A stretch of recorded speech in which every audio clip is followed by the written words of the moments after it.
Chris Price with Keller Williams Realty and the Indy Property Source here today, talking a little bit about inspection responses. And I wanted to give a quick shout out to Ed Keller. Thanks for filling in this week and doing a great job.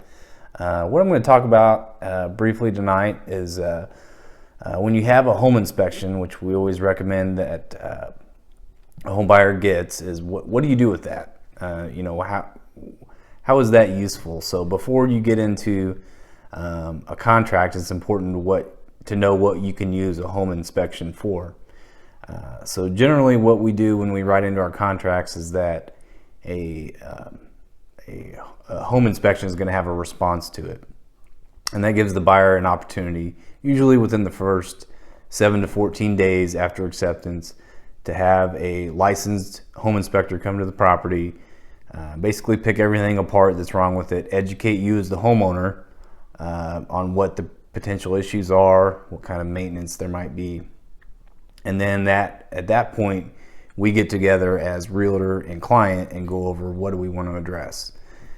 Now, usually from a buyer standpoint, we may or may not expect the seller to fix everything. There may be a couple items on there that we could go without.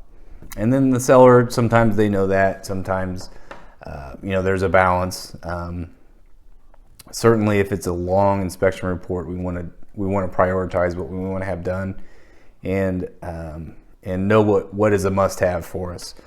So those things that we go through, again, as real estate agents with our clients to talk about, because we want to know which categories are a priority and which ones we can't negotiate out of the contract. So then the seller, once they get our inspection response, they have the ability to accept it, go ahead and make all the repairs with a licensed contractor. They have the ability to reject it. At that point, the contract becomes void.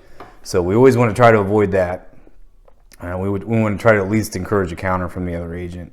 And then that's the other option, is the counter. So this is another period in the contract stage where negotiations happen again. So it's certainly important for us to help you guys as consumers have your ducks in a row, to get estimates, to get further inspections as needed, to get the full scope of what any issues might be.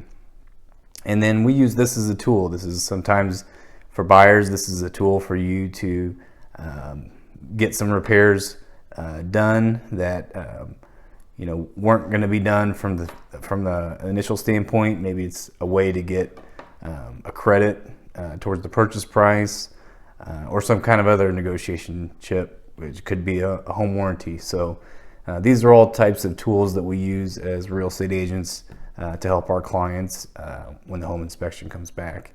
So hope you enjoyed that. If you have any other questions, you can visit us on the web. Come to our Facebook page at the Indy Property Source, and visit us on the web at theindypropertysource.com.